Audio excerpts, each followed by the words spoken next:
بسم اللہ الرحمن الرحیم۔ سید الشہداء علیہ السلام خدا کے نمائندے تھے۔ کس مقام پر جو ہے وہ نہ صرف اپنے اطراف کے لوگوں کو لے گئے بلکہ اس خاک کو بھی لے گئے کہ جس خاک پہ آئے تھے۔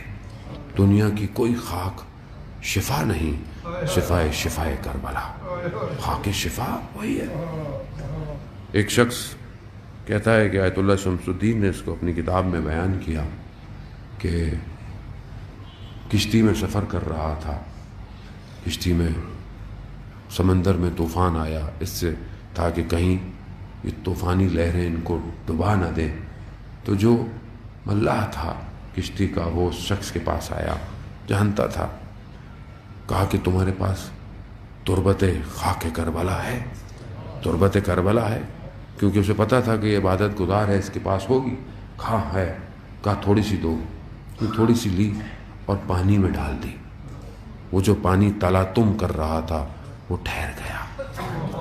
یعنی صرف بیماروں کی شفا نہیں ہے، اسی لیے کہا جاتا ہے کہ جب تم سفر پر جاؤ تو اپنے ساتھ خاک کربلا رکھو، یہ تمہاری حفاظت کرے گی۔ کیا کیا امام حسین نے اس خاک پر، کتنا عظیم کام ہوا ہے اس خاک پر۔ ہاں عزاداران محترم، بہت بڑے ایک مرثیہ خواں تھے، ایرانی تھے لیکن قدیمی عراق میں رہتے تھے۔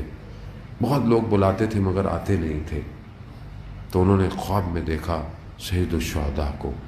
خواب میں امام نے کہا کہ جائیں فلاں شہر جائیں، وہاں جا کے عزاداری کریں۔ وہ قدیمی ماتم داری کو انہوں نے آ کے شروع کیا۔ آخری ایام میں زندگی کے مریض ہوئے بہت، تو انہوں نے اپنے ایک دوست کو بلایا جو ان کا بڑا قریبی دوست تھا۔ اسے کہا کہ حسین یکتا، میں تمہیں ایک راز کی بات بتانا چاہتا ہوں جسے میں نے کسی کو بتایا نہیں۔ کہا کہ یہ چند دنوں میں شدید مریض تھا اور بخار اتنا تھا کہ مجھے پیاس جو ہے وہ طلب ہوئی، پانی طلب ہوا، تو میں نے، میری 3 بیٹیاں ہیں، تو میں نے تینوں کو پکارا۔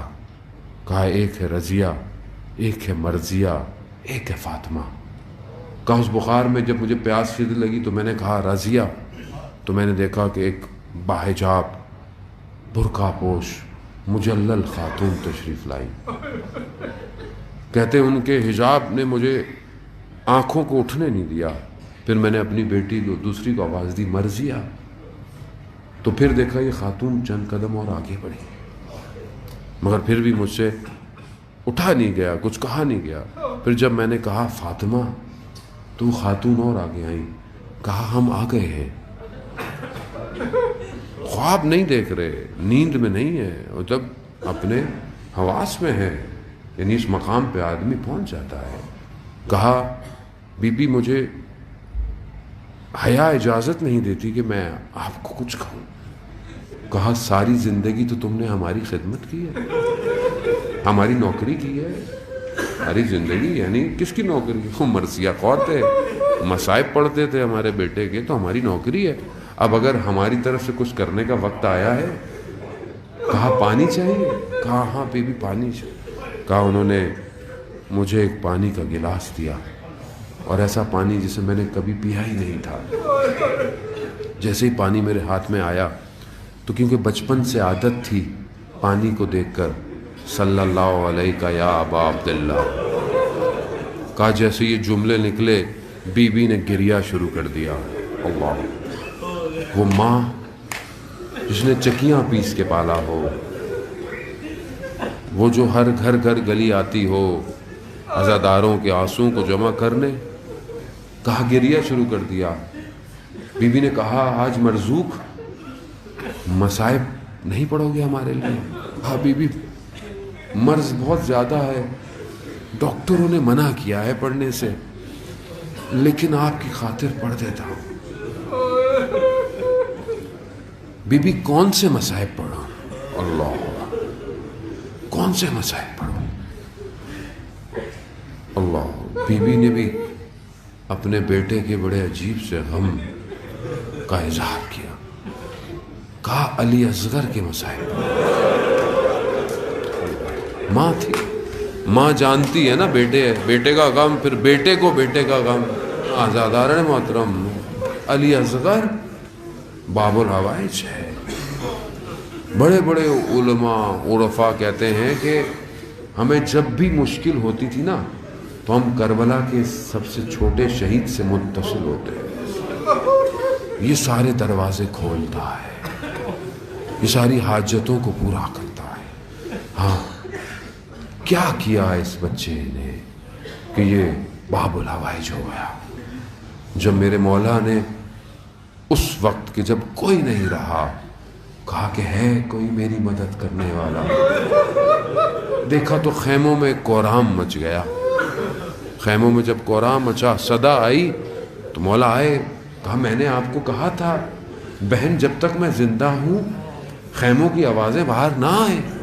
کہا جب سے آپ نے اپنی غربت کا اعلان کیا یہ بچہ کسی آغوش میں آرام نہیں پاتا. 6 ماہ کا بچہ ہے جسے تاریخ بیان کرتی ہے.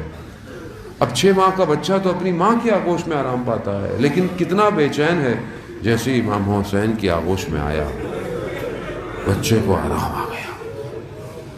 امام لے کر چلے اپنی ابا میں.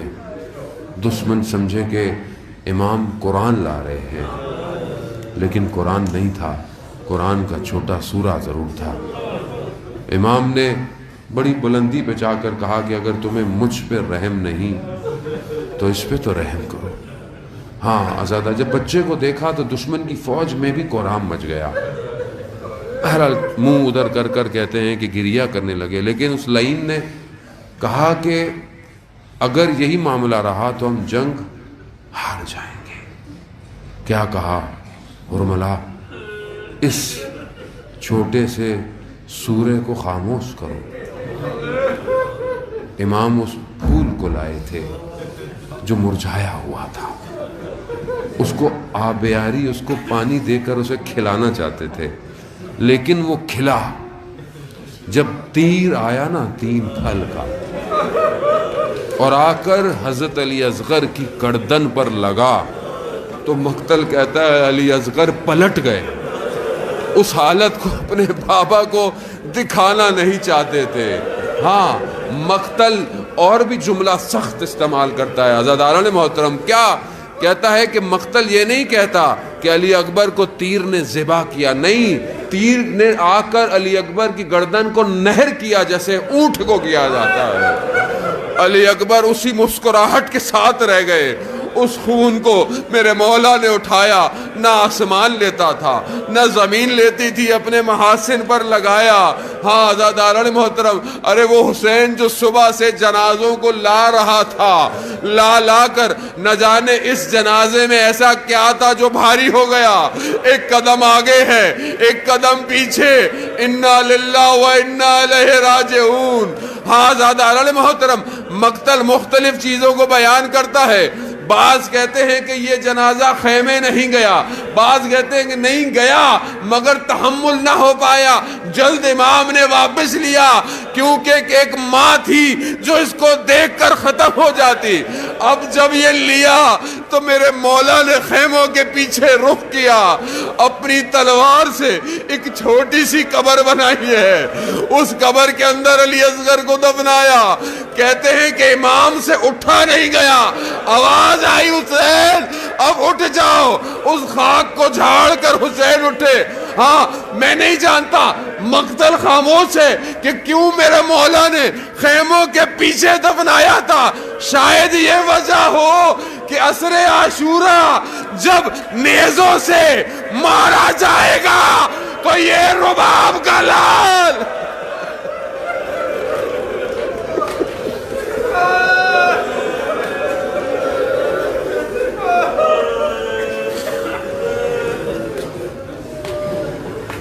الا لعنت اللہ علی القوم الظالمین وسیعلم الذین ظلموا ای منقلب ینقلب